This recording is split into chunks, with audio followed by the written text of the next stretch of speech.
우리 사회 장애와 장애인에 대한 진솔한 이야기를 담은 토크 콘서트. 성남시 장애인 권리증진센터와 복지TV가 준비한 장애인 공감 토크 행복한 마음, 지금부터 시작하겠습니다. 안녕하세요, 양종입니다. 안녕하세요, 장바론입니다. 네, 많은 분들이 와주셨습니다. 네, 장애인 공감 토크 행복한 마음, 오늘의 공감 토크 주인공은 누구시죠? 예, 오늘은 굉장히 특별한 분을 모셨습니다. 장애인과 늘 함께 울고 함께 웃으면서 지역사회에서 사회복지 업무를 담당하고 계신 분입니다. 네, 바로 성남시 한마음복지관 이정주 관장입니다. 네, 그럼 오늘의 주인공을 지금 만나보겠습니다. 큰 박수로 맞이해 주시기 바랍니다. 예, 큰 박수 부탁드리겠습니다. 예, 여러분 안녕하세요. 예, 정말 안녕하신 것 같네요. 감사합니다. 이렇게 부족한 강의를 이렇게 들어주시러 오셔서 감사하고요. 오늘 제가 준비한 것은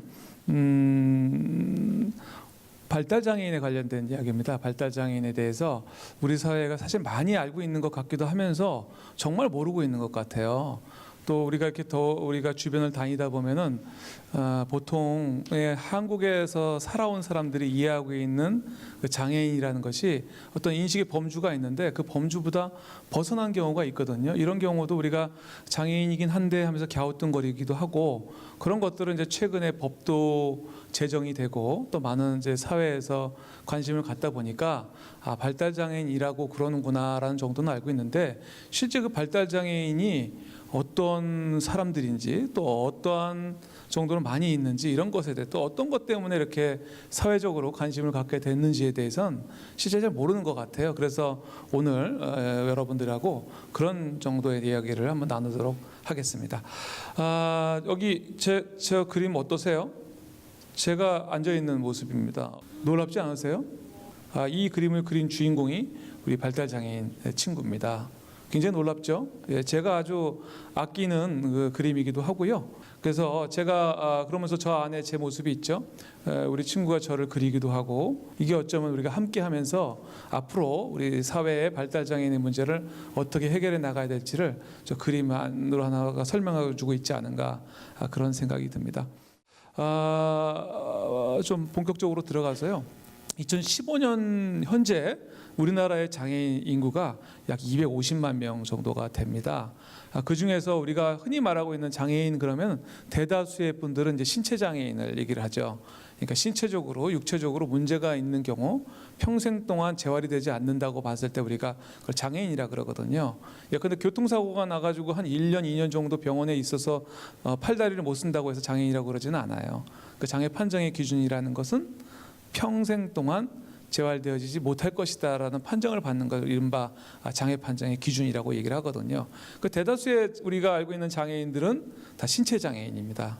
저기 통계에서 나와 있다시피 몇 프로라고 써 있어요? 신체 장애인이 약 87.5%, 약 90%의 장애인들은, 대한민국에서 장애라고 일컬어지시는 분들의 90%는 대부분 신체 장애인이라는 것이죠. 근데 우리 지금 오늘의 주제가 되는 우리 이른바 발달 장애인이라는 것은 외국에서는 정신적 장애인이라 그래요. 근데 이제 한국 분들은 정신 어쩌고 저쩌고 장애 이러면은 조금 이렇게 생각할 수가 있잖아요. 그러다 보니까 한국에서는 그동안 정신적 장애라고 부르지 않고 이제 지적 장애인, 발달 장애인, 정신 장애인 이렇게 나눠서 이제 구분을 했었는데, 최근에 이제 이것을 발달 장애인이라고 이제 묶었죠. 발달 장애인의 지체는 알 수 없는 이유로 발달에 장애가 있는 사람을 이제 발달 장애라고 얘기하는 것이죠. 개념적으로는. 그 얘기를 하니까 여러분 모두가 다 그런 것 같지 않아요? 저는 항상 제가 발달에 굉장히 그 장애가 있다고 생각을 하고 삽니다. 그래서 발달의 장애는 누구나 다 있죠. 여러분들 자기 스스로의 삶에 굉장히 만족하시는 분 손 들어 보세요. 있을 수가 없어요. 맨날 거울 볼 때마다 창피한 것 뿐이죠. 똑같습니다. 그런데 발달 장애 중에 우리가 특정 몇에 대해서는 좀 기준을 정해서 발달 장애인이라고 정의한 이유는 뭘까요? 사회와 국가가 좀 더 관심을 갖고 그들의 삶이, 우리의 그 친구들의 삶이 좀 더 나아지기를 바라기 때문에 그렇게 정의를 한 거죠. 정의만 해놓고서 아무것도 해주지 않는다면 그 사회는 바른 사회가 아닐 겁니다. 그래서 모두에게 발달의 장애는 있지만 우리가 발달 장애인이라고 특정한 사람들을 정의했을 때는 그 정의된 사람들에게 뭔가 특별한 행위가 있어줘야 된다는 것이죠. 그것이 우리가 정의한 이유이기도 할 것입니다.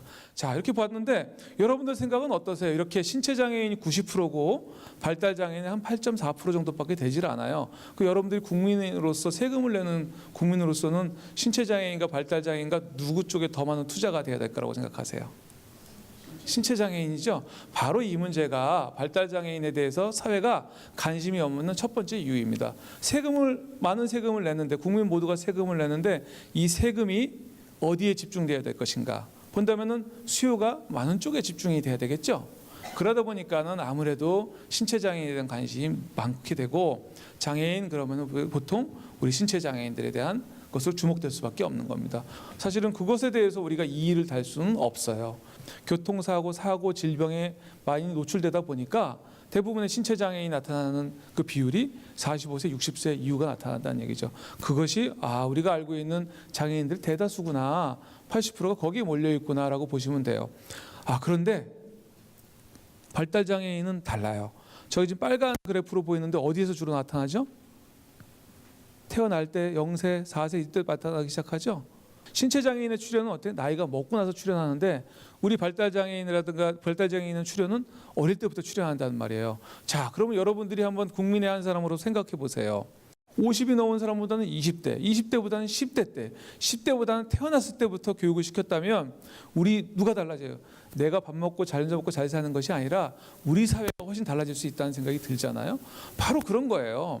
그래서 신체 장애인들에게 집중될 수 있는 그 서비스의 내용하고 우리 발달 장애인에게 집중될 수 있는 서비스의 내용이 완전히 다르다는 거죠. 그러다 보니까 우리가 장애인이라고 했을 때 장애인 정책, 장애인 복지 정책이라고는 하지만 관점이 달라지는 거죠. 완전히 신체 장애인들에게 있어서는 나이가 먹었으니 이제 평안하게 할 수 있도록 생활 편의 시설을 좀 제공해 준다든가 아니면 여가라든가 놀이라든가 이런 것들을 제공해 줄 수 있겠지만 우리 발달 장애인 저렇게 태어났을 때부터 어릴 때부터 생겼던 친구들에게서는 어떻게 교육이라든가 아니면 삶에 적응할 수 있도록 많은 시스템들이라든가 많은 정책들이 제공돼야겠죠. 그런 것들에서 완전히 다른 거예요. 그래서 제가 늘 느꼈던 마음은 장애인이라고 다 같은 장애인이 아닙니다. 장애인이 반드시 분리가 돼서 접근해 줘야 됩니다라는 게 이제 항상 저의 주장이었죠. 그런데 대한민국은 법이 하나였어요. 무슨 법? 장애인 복지법. 장애인 복지법 내에는 신체 장애인부터 시작해서 발달 장애인까지 골고루 있어요. 근데 제가 지금 얘기한 대로 하면 어때요? 접근하는 방식이 완전 달라져야겠죠. 다른데 그 안에 있다 보니까는 누가 더 손해를 보게 됐어요? 손해라는 표현이 좀 적절치 않지만 누가 더 손해를 보겠어요? 아무래도 발달 장애인은 손해 볼 수밖에 없죠. 왜? 인구의 비율이 작으니까. 여러분들 지금 반성 한번 하고 넘어가도록 해요. 여러분들 살면서 다수결의 원칙 되게 좋아하시죠? 뭐 얘기하다가 아야 시끄러워. 손들어. 다수결의 원칙 하시죠? 바로 그 다수결의 원칙 때문에 피해받는 게 바로 어머님들의 자녀들이라는 사실을 알아야 될까요? 그 선진국일수록 어떨까요? 다수도 존중하지만 소수도 존중해야 되는 거죠. 소수가 왜 존중해야 될까요? 약자니까 존중해야 되는 거예요. 바로 이 발달 장애인의 문제야말로 사회적 약자로 분리되어지고 이 소수의 우리 장애인들을 위해서 우리가 무언가를 하게 되면 우리 사회 베니핏이 있단 말이에요. 뭐냐면 이 아이들이 어릴 때부터 시작해서 무언가를 계속해서 우리가 개입해 준다면 국가, 사회, 전문가, 학교 아니면 지역사회의 많은 사람들이 어릴 때부터 좀만 개입해 준다면 반드시 우리 사회에서도 어떤 기여를 충분히 할 수 있을 거라고 생각돼요. 여러분 생각에는 기여가 공장에 취직해서 뭐 라디오를 많이 만드는 것만 기여라고 생각하세요? 여러분들 생각에서는 누가 공부를 잘해서 하버드대를 나와가지고 노벨 물리학상을 받는 것만 사회에 기여한다고 생각하세요? 전혀 그렇지 않죠. 우리 사회는요, 우리 모두는 다 자기가 뭔가를 기여할 수 있는 뭔가를 다 갖고 태어났잖아요. 우리가 발달 장애인의 생애 전체에는 투입을 한다고 보면은 저 8%가 절대 아닌 거예요. 굉장히 평생을 갈 거니까 한 사람이 태어나서 죽을 때까지니까요. 그렇기 때문에 발달 장애인이 우리 사회에서 왜 주목받아야 되는가가 우리가 왜 행정 수요로 높아져야 되는가가 발달 장애인에 대해서 왜 국가와 사회가 관심을 가져야 되는가가 필요한 거죠. 자, 제가 긍정적인 면하고 부정적인 면 두 가지를 한번 나눠볼게요. 우리 친구들이 이렇게 얘기하면 많은 어머님들이 좀 섭섭할 수는 있는데 우리 친구들이 학교에 와가지고 학교 수업을 방해하니까 학교에 오지 못하도록 해서 집에서 있게 해주세요라는 이야기 들어봄직하죠. 들어봄직하단 말이죠. 자, 그러니까 8%밖에 되지 않으니까 집에 가서 있어라. 라고 하는 게 옳아요, 안 옳아요? 옳지 않죠. 왜 옳지 않느냐면 그 부정적으로는 그런 사회적으로 우리가 분리하는 편견을 갖고 분리하는 단점도 있어요. 긍정적으로 보면요, 우리 친구들이 그래요. 보통의 아이들보다 뭐가 부족한지 모르 부족하다 하더라도 함께 지낼 수 있는 좋은 사회가 되면, 함께 지낼 수 있는 사회가 되면 그 사회가 갖고 있는 긍정의 효과라는 것은요, 공부를 잘하고 못하고의 문제는 아닌 거라고 생각이 들어요. 그렇기 때문에 저 10%에 불과한 10%가 채 안 되는 저 친구들의 역할이 우리 사회 전체 끼치는 영향은 전 굉장히 크다고 봅니다. 제가 아까 보여줬던 그 그림들은요, 우리 보통의 아이들은 그릴 수 없는 그림이거든요. 저 그림 하나를 통해서 아이들과 서로 소통할 수 있다면, 또 뒤에 나오는 어떤 음악을 통해서 소통할 수 있다면, 저 역시도 개인적인 이야기지만 우리 발달장애인 친구들과 만나면서 제 삶의 정서가 달라졌거든요. 그전에는 도전, 성취, 성공이라는 단어가 있었다면 그 다음부터는 함께 내가 어떻게 하면은 이 친구랑 행복하게 사는 것이 내 삶의 목표가 되고, 그렇게 됐을 때 남이 봤을 때도 즐겁고 제 스스로도 너무 풍족한 사회, 이런 사회가 바람직한 사회가 아니겠냐는 것을 제가 생각을 했어요. 그래서 저는 나름대로 공부도 많이 했고, 나름대로 또 한국 사회에서는 좋은 직장도 한번 다녀본 적도 있어요. 그런 제가 기꺼이 생각할 수 있었던 건 그런 거예요. 함께 산다는 것은 내가 성공해서 나눠주는 것이 아니라 그 과정에서 함께 할 수 있는 그런 사회가 바람직한 사회가 아닌가 생각을 했거든요. 그럴 때 저 면적을 차지하고 있는 우리 발달장애인 친구들의 역할이라는 것은 무궁무진하다고 생각을 하는 거예요. 그것이 이제 많은 장애인 부모님들이 내 아이를 공부를 잘 시켜가지고 뭘 시켜야겠다라는 그런 제 생각에 제 표현이지만 그 근대적인 사고를 갖고 있는 한은 우리도 힘들고 그건 다 힘든 거예요. 누구도 힘드냐면 그는 장애인 비장애인을 떠나서 모두가 다 힘든 일입니다. 도대체 몇 명이 성공을 하고 몇 명이 실패를 하는데요. 성공의 점을 찍는다는 것은요, 정말 누구에게나 허락된 것도 아니에요. 근대적 사고에서 봤을 땐. 그러나 지금은 그렇지 않아요. 우리가 누구랑 함께 지내느냐를, 누구냐 함께 지내고 누구와 함께 지내면서 행복하냐가 바로 우리 사회가 나아갈 방향이라고 생각한다면, 바로 저 8.4%에 대해서 우리 사회가 어떻게 제공해야 되느냐, 어떤 서비스를 넣어줘야 되느냐, 어떻게 개입해줘야 되느냐 문제는 굉장히 중요한 문제가 된다는 것이죠. 그런 의미에서 발달장애인의 문제는 정말 저는 이 사회화시켜야 된다고 생각을 하거든요. 발달장애인 권리보장 및 지원에 관한 법률이 지난달 29일 제324회 국회 제1차 본회의에서 재석 186명 중 181명 찬성, 기권 5명으로 통과됐습니다. 발달장애인 권리보장 및 지원에 관한 법률안 대안은 가결되었음을 선포합니다. 발달장애인의 특성과 욕구에 적합한 지원과 권리 옹호 등이 체계적이고 효과적으로 제공될 수 있도록 규정한 발달장애인법은 지난 2012년 5월 말 새누리당 김정록 의원이 제19대 국회 1호 법안으로 발의한 지 2년여 만에 법 제정과 관련한 모든 의결 절차를 마치고 법 공포 1년 6개월 뒤 시행됩니다. 총 7장 44조로 구성되는 발달장애인법에는 구체적인 장애 범위와 개인별 서비스 지원 체계 마련을 주요 골자로 발달장애인 전담 조사제, 특화된 직업재활 서비스, 평생교육 등이 규정됐습니다. 이번 발달장애인법은 우리나라 장애계에서 맞춤형, 그러니까 장애인에 대한 맞춤형 서비스가 시작되는 단초가 되었다고 저희는 생각합니다. 법 제정은 발달장애인의 자기결정권과 권익보호를 위한 첫발입니다. 앞으로 법을 근거로 얼마나 탄탄한 안전망을 만들어 지역사회 삶을 보호할 수 있을지에 대한 숙제는 이제 시작됩니다. 국제TV 뉴스 정두리입니다. 제가 2015년도 11월 21일 날 이제 제정되고 나서 시행령까지 다 공포되는 순간을 저는 어떤 생각을 했냐면 다시 태어나는 날이라고 생각을 했어요. 그래서 그날 저희 전 직원을 불러다가 모아놓고 제가 특강을 했어요. 발달장애인법, 발달장애인 권리증진에 관한 권리증진 및 지원에 관한 법률을 어떻게 싹 다 외워라. 못 외우겠죠? 그래서 제목만이라도 외워라. 그 제목까지 다 나눠주고 그다음에 꼭지를 3개로 분류를 한 다음에 교육을 시켰습니다. 제가. 그래서 우리 전 직원들 만났을 때 어머니들한테 보여보세요. 그 다이어리 안에 그 내용이 있는지 없는지 제가 항상 확인하겠다 그랬어요. 그만큼 발달장애인의 문제에 대해서 우리가 한 발짝 더 들어가는 첫 시작이 되는 해라고 저는 생각이 들어요. 물론 어머님들 지금까지 많은 부모님들이 지금까지 자녀를 키우면서 어려우셨겠지만 그 어려움의 결과가 어쨌든 2015년도에 법이 제정됐다는 건 굉장히 고무적이고 이 법을 통해 가지고 앞으로 진입할 수 있던 기회를 얻게 되는 거거든요. 그전엔 얘기해봐야 뭐예요?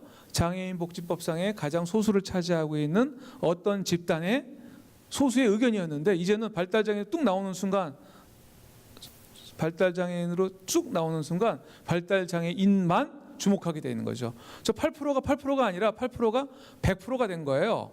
그렇죠? 그리고 장애인 복지법상의 신체 장애인은 87%가 100이고 발달장애인법에서는 우리가 장애인 복지법상에서 봤던 8.7%가 100이 된 거예요. 그러면 어머님들은 우리 이 땅에 장애인 복지를 하는 발달장애인에 관심 있는 분들에게는 100%의 발달장애인만을 위한 법적 지원 체계를 갖추게 된 거죠.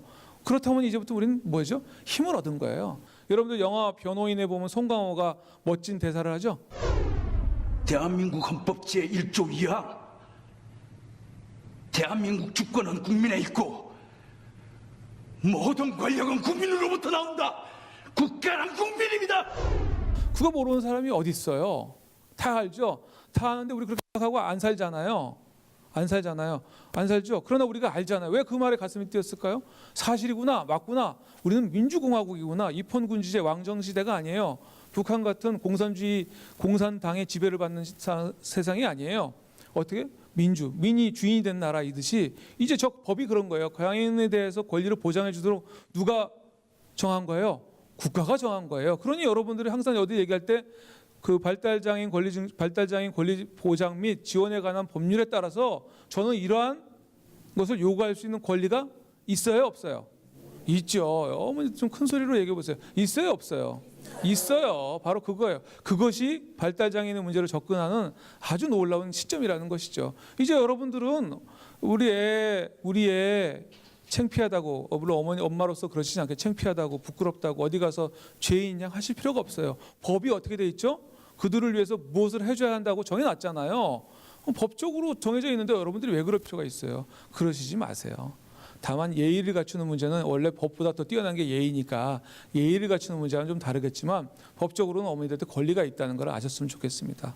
우리 자녀들 키우다 보니까 아시죠? 어떤 자녀가 예뻐요? 손가락이 5개라 하더라도 그 중에서 예쁜 게 있고 안 예쁜 게 있고 그렇죠. 말은 뭐 5손가락이 다 예쁘다고 하지만 사실 좀 있잖아요. 있어요. 근데 떡은 누구한테 주죠? 그렇잖아요. 큰 소리 왜 창피하세요? 진실의 순간은 항상 외롭죠. 자, 떡은 누구한테 주죠? 우는 사람한테 주잖아요. 여러분들 자녀 키울 때 엄청난 철학을 갖고 있지만 우는 놈한테 떡 하나 주잖아요. 그게 바로 운동이죠. 운동. 사회적으로 운동이죠. 그래서 여러분들은 운동을 통해서 뭘 얻었어요? 법을 얻었어요. 이제 권리가 생겼어요. 이 권리에 입각해서 여러분들이 앞으로 주장할 수 있는 거예요. 그전의 주장은 뭐죠? 운동이야, 데모야. 힘든 거예요. 그러나 이제부터 주장은 권리예요. 그거를 정말 어머님들이 정말 알았으면 좋겠어요. 또 이 자리에 오신 우리 사회복지, 장애인 복지하는 전문가들은 더더욱이나 뼈저리게 알았으면 좋을 것 같아요. 정말 권리예요. 권리는 이 민주국가에서, 법치국가에서 굉장히 중요한 것입니다. 아시죠? 그게 바로 뭐예요? 인권이잖아요. 인권. 우리 발달장애인에 대한 인권을 얘기하는데 맨날 인권 얘기를 하는데 결국 인권 얘기가 뭐하냐면 문짝 고쳐주세요. 계단 고쳐주세요. 밥 먹을 때 숟가락 하나 더 놔주세요. 환경 바꿔주세요. 얘기하는데 정말 가슴이 아파요. 그런 정도에서 인권이라는 단어 붙일 필요 없죠. 그거는 인권이 아니라 그냥 사람이 사는데 필요하니까 고쳐주는 이야기죠. 그러나 이제 법은 바로 그러한 걸 뛰어넘는 우리의 삶을 바꿔주세요. 우리 아이의 교육을 보장해 주세요. 우리 아이의 치료권을 보장해 주세요. 우리 아이의 활동권을 보장해 주세요. 그것이 바로 국가가 해야 될 일이에요라는 것을 이제 여러분들께서 얘기할 수 있는 시대가 된 거예요. 얼마나 다행이에요. 그러다 보니까 구체적으로 우리가 요구할 것들, 주장할 것들이 무엇인지가 이미 분류가 돼 있어요. 그게 여기 여러분 보시다시피 의료에 관한 문제, 치료에 관한 문제 해줘야죠. 너무 감사한 건 성남시 같은 경우는 지금 이번에 성남시 시립 시립병원 짓잖아요. 시립병원 지으면서 놀라운 일들 중에 하나가 제가 굉장히 깜짝 놀란 게 사회적 약자한테 필요한 부분을 먼저 조사를 하더라고요. 그래서 제가 될지 안 될지 몰랐는데 우리 발달장애인 언어 치료라든가 아니면 우리 ABA 응용행동 분석 프로그램 한국에는 잘 도입되지 않아가지고서는 그냥 몇몇 전문가들이 하고 있는데 이거를 치료 섹터로 넣어가지고 본격적으로 했으면 좋겠다라는 거 얘기하는데 제가 굉장히 많이 저 역시도 긴가민가했어요. 이게 될까? 했는데 웬걸요? 바로 몇 평이 필요해. 그래서 지금 새롭게 오신 분은 거기에 굉장히 관심을 갖고 접근하고 계시더라고요. 이것처럼 지금 치료하는 부분에 대해서도 굉장히 활발하게 움직이시죠. 여러분들 어렸을 때는 아이 데리고 이 병원 예약 잡고 돌아다니시라 너무 고생 많으셨죠. 근데 이것이 국가가 해줘야 된다고 생각을 해줘야 되는 세상이 된 거예요. 치료 부분에 우리 조금 더 어릴 때부터 좀 치료 부분에 좀 더 요구할 때가 된 것 같고요. 진단 받을 때부터 진단이 될까 말까 좀 더 나이 먹고 하면 어떨까 막 이런 갈등들이 있잖아요. 근데 그럴 필요 없다고 생각을 해요. 당당하게 진단할 때부터 정확하게 진단해 주시고 진단하고 나서부터는 어떻게 치료해야 될지에 대해서도 사례 관리해 주시고 그 치료에 대한 계획에 대해서도 우리 아이가 18세까지는 어떻게 가져야 될지 사회가 해줘야 된다고 저는 생각을 해요. 근데 왜 못하냐면 요구하는 측의 목소리도 생각보다 작고 해주려고 하는 쪽은 어떻게든 어때요? 안 해주고 싶고 이러다 보니까 안 되는 것 같아요. 지금은 진단할 때부터 용기를 내셔야 돼요. 진단을 좀 더 정확히 그럼 어떤 치료를 할 수 있는지 한국에는 어떤 준비가 되어져 있는지를 당당하게 물어보는 어머니들이 나타났으면 좋을 것 같아요. 당연히 그건 지금 젊은 어머니들이 많겠죠. 제가 전담 어린이집에 이용하시는 어머니들한테 굉장히 그런 걸 주문을 많이 해요. 어머님도 눈 부릅뜨고 우리 얘기할 거 똑바로 얘기하는데 정말 할 얘기인지 안 할 얘기인지 우리가 구분하는 스타디를 하시자고. 그래서 법에 해주게 돼 있는데 왜 안 해주느냐에 대해서 얘기할 땐 정정당당한 거 아니냐고. 그렇게 해서 우리 준비해서 얘기하시자고. 공부하시자고. 지금부터 공부하셔야 된다고. 자꾸 1차적 가족관계에서 내 아이 불쌍하다고 맨날 어떡하지 눈물만 닦아주다가 시세월 보내고 나면 정말 아무 일도 벌어지지 않는다고. 지금부터 우리 아이 그러려면 어떻게 해요? 진단한다는 것은 누굴 만나죠? 의사를 만나잖아요. 의사는 전문가잖아요. 그 전문가한테 가서 계속 끊임없이 묻고 따지고 그래서 내 아이의 생애를 설계를 하셔야 되죠. 내가 설계하고 누구랑 전문가랑 상의해서 설계하고 설계된 대로 될 수 있도록 요구하고 그것이 이제 우리나라의 발달장애인이 발전해 갈 수 있는 저는 계기가 될 것이라고 생각을 합니다. 자, 그러면 치료해야죠. 그다음에 생애 주기에서 뭐가 교육이 필요하잖아요. 그렇게 하면 뭐 하겠습니까? 이제 어린이집도 제대로 된 어린이집 가야죠. 학교 가서도 우리 아이들 뒤처져서는 안 될 거 아니겠어요? 교육 필요합니다. 그래서 이제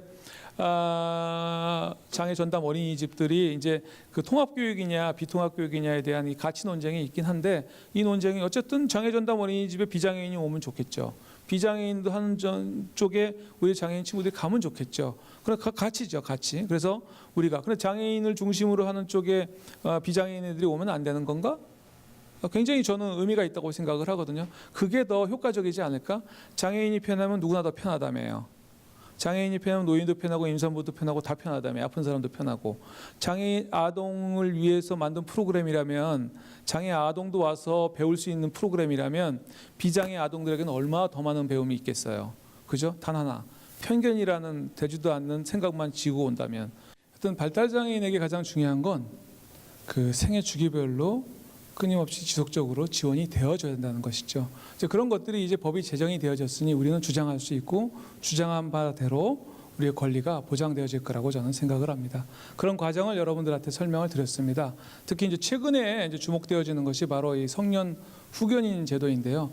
이것도 이제 많은 그 개정 과정을 거치다 보면 정말 저희가 유용하게 활용할 수 있는 제도가 될 거라고 생각이 됩니다.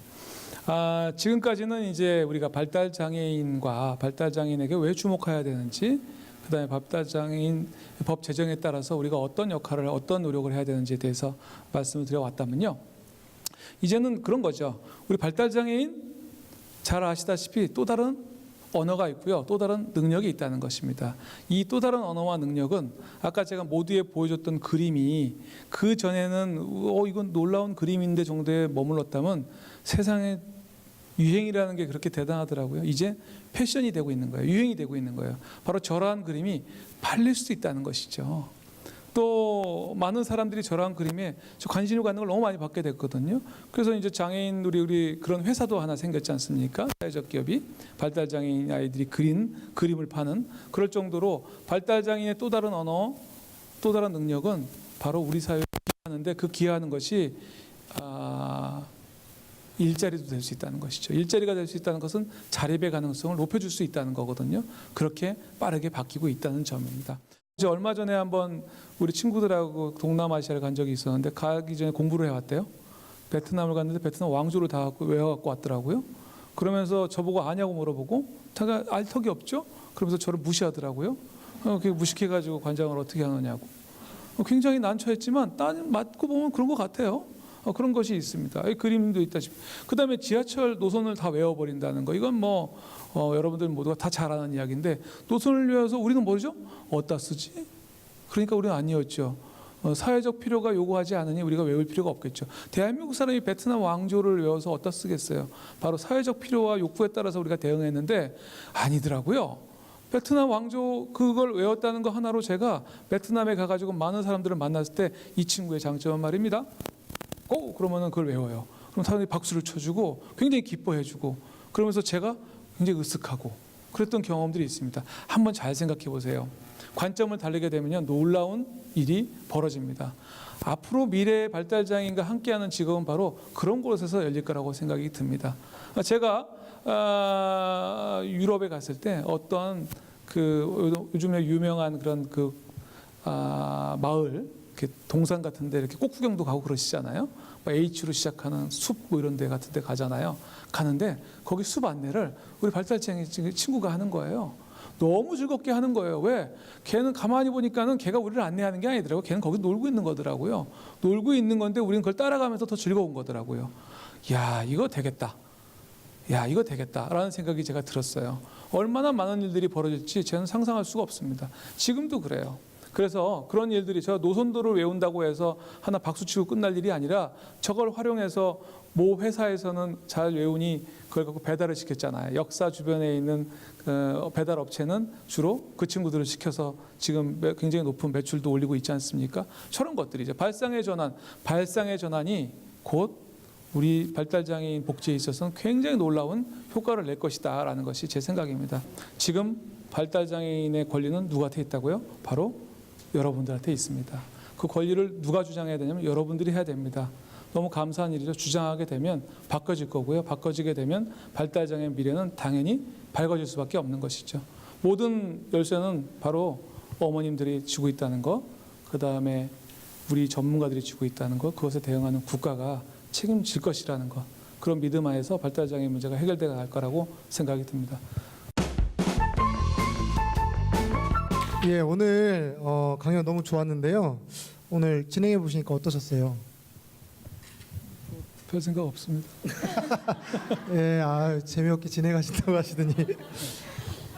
그러면 저희가 이제 강의도 듣고 질문도 좀 미리 좀 뽑아봤어요.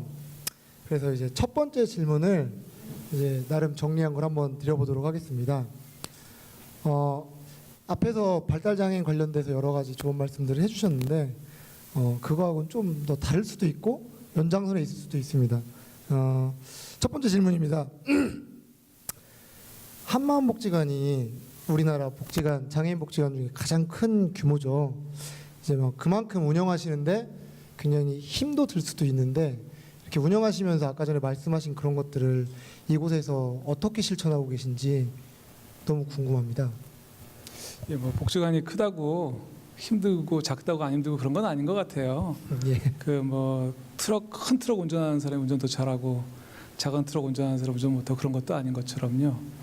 그건 아닌 것 같고요. 이제 그 트럭이 기능이 워낙에 이제 우리 복지관은 그 좋은 선생들이 많이 계시는 것 같아요. 좋은 선생. 그러니까 트럭 자체가 원래 좋기 때문에 누가 운전해도 잘 갈 수 있는 것 같다는 생각이 들고요. 좀 전에 제가 발달장애인들을 위해서 무언가를 한다는 것에 대한 생각은 그렇습니다. 이제 무언가를 한다는 생각이 별로 없어요. 뭘 의지적으로 한다고 하는 것 그 자체가 제가 인권이라는 단어를 별로 안 좋아하는 게 있어요. 왜냐하면 인권 그러면 분명한 게 있죠. 인권적이지 않으니까 인권 그러는 거 아니야? 그렇게 얘기하잖아요. 그래서 제 입에는 거의 인권이니 이런 얘기를 사실 안 합니다. 그냥 너 우리 하고 싶은 거, 우리 편한 거, 그거 그냥 할 수 있는 거 잘하자 이렇게 얘기를 하죠. 그래서 우리 직원들이 뭔가를 하려고 그럴 때도 그 우리 뭐 양 선생님이 하고 싶은 거 해라. 그게 가장 즐겁지 않겠니? 그래야 잘할 수도 있지 않겠니? 뭘 하자 그러면은 뭐 양 선생이 이렇게 날씬하고 잘생겼는데 뭐 무슨 막 갑자기 아놀드 슈왈츠제네거 같은 사람 같이 대가라 그러면 얼마나 부담스럽겠어요. 그 목표를 정할 때부터 그 수준별 목표를 정해서 할 수 있는 거 하고 할 수 있는 걸 더 잘하게 하고 그리고 한 번도 틀리지 않게 하고 그게 그 복지관을 운영하는 데 있어서 저의 기본적인 생각입니다. 그래서 문고리 고장나면 문고리부터 고치면 되지 좀 기다려봐 문짝 바꿔야 돼 그럼 건물 뜯어 고쳐야 돼 뭐 이런 얘기하는 복지관은 아니어야 되지 않느냐. 그래서 가급적이면은 어떤 얘기가 오면 고칠 수 있는 것부터 천천히 고쳐 나가자.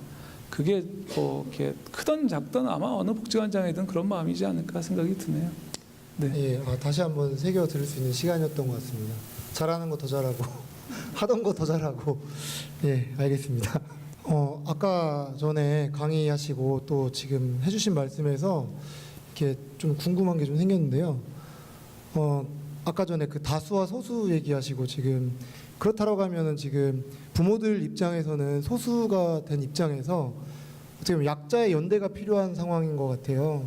그랬을 때 이제 부모님들이 어떻게 연대를 하고 어떻게 힘을 써야지 아까 전에도 뭐 살짝 말씀을 하셨는데 학교에서도 이런 걸 요구할 때 이런 식으로 하면 좋을 거다 막 이런 얘기 하셨는데 그 부모님들의 그 약자의 연대를 어떤 식으로 진행을 해야 될지에 대해서 어떻게 보면 전문가적인 소견? 그래요. 예. 아니 근데 우리 사회자분께서 굉장히 어려운 질문을 예, 엄청 고민하고 있었습니다. 그 어려운 질문을 하시네요. 이제 이 얘기를 하려면 사실 약자가 누가 약자인가를 정의가 돼야죠. 가난한 사람이 약자인가? 가난한 사람이 다 약자인가? 옛날엔 그랬던 것 같아요. 돈 없고 헐벗으면 다 약자였던 것 같아요. 일단 먹고 살면 약자가 아니었던 것 같은데 그 약자는 지금은 아닌 것 같아요. 지금은 가난한 사람이 약자라기보다는 좀 소외받은 사람이 약자인 것 같아요. 그러다 보니까는 그렇게 이해를 하자면 우리 재벌도 자살하잖아요. 그죠? 그다음에 재벌이 아닌 사람도 꿋꿋이 살잖아요. 그죠? 우리 그 시장통 어귀에서 노점을 하시는 분들이 꿋꿋이 살아가는 모습은 가난한 약자라고 본다면 약자는 살 수가 없는 세상이 아니겠어요? 근데 그렇지는 않은 것 같아요. 그래서 먼저 이제 질문에 답하기 전에 약자의 정의를 그 가난한 사람으로 보지 않았으면 좋겠고 소외받은 사람으로 좋겠고 그러면 여러분들 확 와닿죠? 우리 네. 모두가 다 약자라는 것이죠. 우리 모두가 다 약자. 이래서 약자, 이래서 소외받고 저래서 소외받고 저는 정말 많이 봤어요. 그러니까 가난해도 장애를 갖고 있어도 아랑곳하지 않고 꿋꿋이 살아가는 사람들도 많이 봤고요. 정말 남부럽지 않아도 너무 괴로워가지고 매일매일 비탄의 생활을 하는 사람도 많이 봤습니다. 그래서 이제 약자의 정의를 할 때 우리가 장애인이기 때문에 약자고 장애인 부모이기 때문에 약자고 그러지는 않았으면 좋겠고요. 일단 그걸 전제로 말씀을 드린다면 어쨌든 소외받은 사람은 그 소외를 사람으로서밖에 풀 수 없다는 거죠. 사람이라는 거죠, 사람. 질문이 어렵기 때문에 답도 어려운 거예요. 예. 지금 머릿속이 엄청 복잡해지고 있습니다. 아까 연대라는 얘기를 했잖아요. 예. 연세대학교를 얘기하는 거 아니잖아요. 예. 학교 뭐 이렇게 얘기하고 했는데 그런 거예요. 연대라는 단어도 마찬가지. 연대를 뭐랑 연대를 해요?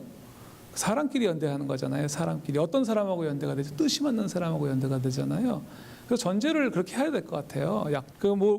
장자에도 나온 얘기도 제가 존경하는 이제 신영복 선생님이 항상 하는 얘기가 그 약자의 삶이라는 것은 연대하는 삶밖에 없다. 그래야만 그 약자의 삶을 뚫고 나갈 수 있다라고 얘기를 했습니다. 너무 공감을 하고 제 인생에 아주 기감이 되는 말이거든요. 맞다. 어려운 사람들끼리 힘을 합치는 것 말고는 그 뚫고 나갈 수 있는 길이 없죠. 지금 그렇지 않습니까? 이런 시대가 그렇죠. 그런데 그 약자를 어떻게 정의하냐면 소외받은 사람끼리 힘을 합치는 거고 힘을 합칠 때는 뜻이 있어야 힘을 합칠 거고 그래서 결론적으로는 사람의 연대를 얘기하는 것 같아요. 어떤 사람? 내 옆에서 나와 똑같이 고생하는 힘들어하는 사람들.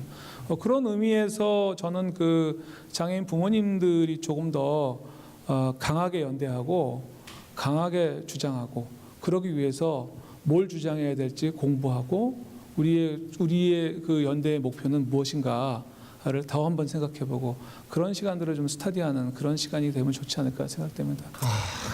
질문이 너무 어려웠지만 연대에 대해서 아주 심오한 고대를 하는 시간이었던 것 같습니다. 네, 세 번째 질문은 제가 드려도 될까요? 네. 관장님께서 처음 복지관에 오셨을 때 가지고 계신 미션이나 목표가 있으셨을 것 같습니다. 개관 5년이 지난 지금 어느 정도 실현이 되셨다고 생각하세요? 너무 이것도 어렵나요? 너무 어려운 현문우답이 될 것 같은데 그 올 때는 아까도 얘기했듯이 그 사고 치지 않았으면 좋겠다. 그러니까 무슨 사고나 안 났으면 좋겠다. 장애인들 오지 얼마 안 되는데 여름 캠프를 가더라고요. 그래서 그 장애인 친구들의 얼굴은 하나도 모르겠어요. 이름도 잘 모르겠는데 온통 오가는 길에 사고만 안 났으면 좋겠다. 그래서 제 첫 마음은 아마 사고가 나지 않았으면 좋겠다 했던 것 같아요. 그 다음에 이제 지내면서 미션은 특별한 게 없죠. 특별한 게 없죠. 좀 지금까지 했던 얘기가 미션이지 않았을까 생각해요. 이 지역 사회에서 있는 그래서 내가 멀리 전라남도 나주에 있는 장애인이나 오사카에 있는 장애인들은 몰라도 적어도 우리 동네 사는 장애인들은 여기 오면은 놀이터가 됐으면 좋겠다. 이런 정도겠죠. 여기 와서는 진짜 행복했으면 좋겠다. 이런 거. 그거가 아마 미션 그런 거에도 미션이라는 단어를 붙이나요? 그런 건 모르겠는데 그 생각만 했던 것 같아요. 지금도 그래요. 가장 즐거운 순간이 제가 이렇게 버스를 타고 가끔 나가다 보면 분명히 우리 복지관을 이용하는 친구인데 버스 안에서 너무 경직이 된 표정을 보니까 내가 아는 친구가 맞나 싶을 때가 많아요. 근데 그 뒤따라서 복지관에 들어오는 순간 갑자기 그런 순간은 알겠어요. 누군지. 해낙낙해져가지고 돌아다니면서 막 시끄럽게 떠들고 선생님들도 괴롭히고 이럴 때 보면 맞네 싶은데 또 이상하게 나가서 버스를 타는 순간은 딱 긴장해가지고 아무것도 하지 못하는 모습을 봤을 때 적어도 내가 그 버스 안에서까지는 책임을 묻혀주지만 여기 오면은 좌우지간 즐겁게는 놀게 해주겠다. 이런 정도가 이런 건 미션이 아니죠. 아니, 네. 질문을 너무 제가 죄송합니다. 잘못 받은 것 같아요. 네. 아까 녹화 시작 전에 제가 부모님 앞에 계신 부모님들한테 미리 좀 몇 가지 질문을 받은 것 중에 그래도 이거는 물어봐야 될 것 같아서 좀 마지막 질문으로 한번 질문을 하게 될 것 같은데요. 아까 전에 그 발달장애인법 그리고 어떻게 해야 되는지 그리고 연대 이렇게 어렵게 설명도 해주시고 하셨는데 현실에서 이렇게 종사자 또는 이용자로서 이렇게 부딪혔을 때 분명 둘 간의 충돌이나 이런 문제들이 발생할 거예요.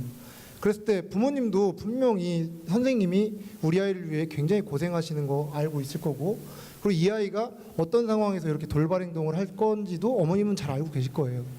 분명 두 상황은 이해하지만 그런 거를 대처하는 데 있어서 이 현장과 그리고 또 부모님들이 어떻게 이걸 대처를 해야 되는지에 대해서 최근에 한번 또 이렇게 관련 그 토론회도 갔다 오신 걸로 알고 있는데 관련돼서 간략하게 글쎄요, 그건 그런 것 같아요. 그 관계 아까 제가 얘기 중에 말씀드렸던 대로 내 동생이라면은 내 동생이 뭔가를 장애인이든 아니든 내 동생이니까 내가 화가 나서도 줘박을 때가 있고 그러면 집에서는 좀 시간 지나면 미안하니까 가서 과자라도 하나 갖다 주기도 하고 또 그러면서 화해가 돼가잖아요. 어떻게? 자연스럽게 화해가 돼가잖아요. 관계의 문제인 것 같아요. 그래서 좀 그것이 요즘은 이렇게 피폐된 가족도 많이 있기 때문에 이해가 안 될 수도 있겠지만 대부분 우리가 알고 있는 가정에서는 복지관에서 일어난 좀 전에 얘 같은 경우는 가정이라면 사실 문제가 되지는 않아요. 엄마 여기 계시는 분들도 우리 많은 가정에서 동생하고 형이 싸우는 걸 일일이 간섭해가지고서는 분석해가지고서는 누가 승 누가 패 이렇게 안 하잖아요. 그냥 내버려 두고 있다가 잘해라 좀 이렇게 말고 혼내려면 둘 다 혼내고 이렇게 하잖아요. 사실은 좀 그런 관계에 대한 이해만 앞선다면 우리가 서로 사랑합니다라는 것만 충분히 이해한다면 사실은 그런 정도의 다툼 예를 들어서 우리 종사자 선생님하고 우리 이용자하고 다툼이죠. 결국은 누가 옳고 그른 게 왜 있겠어요. 네가 좀 실력이 좋았으면은 그 이용자가 그랬겠느냐는 게 최소 관장의 마음이 들 때가 많아요. 네가 좀 더 그런 것에 대해서 좀 더 너그러웠으면 너가 사회복지사로서의 기본적인 자세가 더 충실했다면 아니면 몰랐으면 또 배워갖고 와서 대학까지 나온 또 대학원까지 나와서 이것밖에 못하냐 싶을 때가 많아요. 또 어쩔 때는 또 너무 과한 경우도 있죠. 예를 들어서 근데 그 과한 경우도 뭐 어쩔 수가 없는 경우가 있어요. 이런 경우를 서로 그 우리가 진짜 사랑한다는 그런 범주 안에서 인간적인 관계가 좋은 관계라면은 사실 이해될 수 있지 않을까 생각이 들어요. 그래서 뭐 법적으로는 그런 게 있어요. 사고가 딱 나니까 경찰이 어떤 매뉴얼을 갖고 지도하셨습니까? 1년에 몇 회 했습니까? 이런 걸 묻더라고요. 경찰서에서는 묻고 그런 거 없으면 우린 사랑으로 했는데요. 그러면 어떻게 되죠? 구속되겠죠? 너 새끼 그럴 줄 알았어 이러고선 잡아갈 거예요. 근데 그건 진짜 사랑으로 그랬다면 너무 어이없는 순간이잖아요. 그 장면에서 이제 우리가 어떻게 해야 될 것인가 싶어서 매뉴얼도 갖추고 평상시에 교육도 시키고 뭐 또 뭐 좋은 강사가 있으면 교육도 시키지만 기본적인 건 그거는 이제 최악의 경우를 막기 위한 하나의 대비책이고요. 그게 최선이 될 수는 없고 그 이전에는 어쨌든 가나 사랑하고 한 대 맞으면 참고 복수하려는 마음 갖고 있다 잊어버리다 같이 밥 먹다가 또 풀고 뭐 이런 관계가 되는 게 이 복지관의 모습이어야 되지 않을까 생각이 듭니다. 예. 예, 관계에 대해서 굉장히 좋은 말씀이신 것 같아요. 결국에 믿음인 것 같아요.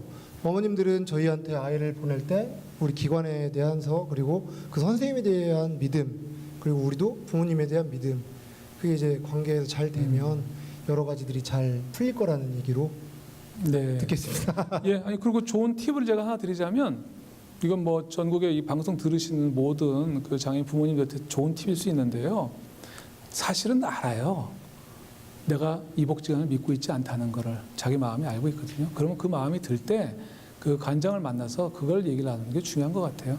어떤 사건이 벌어지고 나서 종사자의 문제를 지적하는 건 이미 늦은 것 같아요. 서로에게. 그래서 대부분 이용하시는 어느 복지관, 어느 시설이든 어느 프로그램이든 본인이 느껴지거든요. 느껴졌을 때 아까 얘기했던 대로 권리잖아요. 권리니까 당연히 그 기관장을 만나서 죄송하지만 내가 이런 의심이 가는데 이런 문제에 대해서는 관장은 어떻게 생각하시나요? 라고 그렇게 아직은 이제 이성을 잃기 전에 와가지고 점잖게 얘기를 하면 굉장히 그 문제 해결에 그 지름길이 되지 않을까 생각이 듭니다. 저는 가급적 그랬으면 좋겠다는 생각을 합니다. 네. 예, 뒤에 문제 어떻게 접근해야 되는지에 대해서 명확하게 말씀을 해주신 것 같아요. 그러니까 뭔가 어머님이 봤을 때 이용하시는 분의 입장에서 뭔가 문제라고 생각되면 그게 발생되기 이전에 먼저 한번 와서 지적을 해주시면 내지는 의견을 주시면 굉장히 편하게 이렇게 정리가 될 수 있다라는 맞습니까? 네, 뭐 팁이니까요. 예. 팁이지 뭐 원칙은 아니니까. 네, 저희가 준비한 질문은 다 질문을 해봤는데 혹시 도움 이렇게 되셨나요? 네. 혹시 더 질문 있으십니까? 예, 아이고 고생하셨고요. 네, 이제 마무리할 시간인데요. 예, 성남시 장애인 권리증진센터와 복지TV가 준비한 장애인 공감 토크 행복한 마음 오늘 어떠셨습니까? 네, 좋으시죠? 근데 오늘이 아쉽게도 마지막 시간입니다.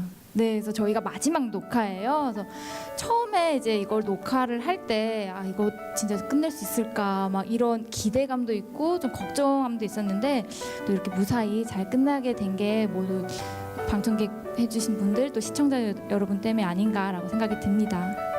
오늘 마지막 날이라서 뭐 이렇게 어둡게 끝내지 말라고 계속 말씀하셨는데 그런 거보다도 오늘 뭐 강연한 내용에서 이렇게 뭐 클로징 멘트를 만들어 보자고 하면 정성을 들여서 하다 보면 누구든 누가 바라보든 그게 당연히 정성스럽게 보이고 그러다 보면 열심히 하고 있구나 알아주실 거고 그런 것 같습니다. 저희가 지금까지 달려온 동안 우리 얘기보다는 장애인분들의 살아온 이야기, 그들이 필요한 이야기들을 해온 시간이었던 것 같고요. 네, 장애인 공감 토크 행복한 마음. 시청해주신 여러분 감사합니다.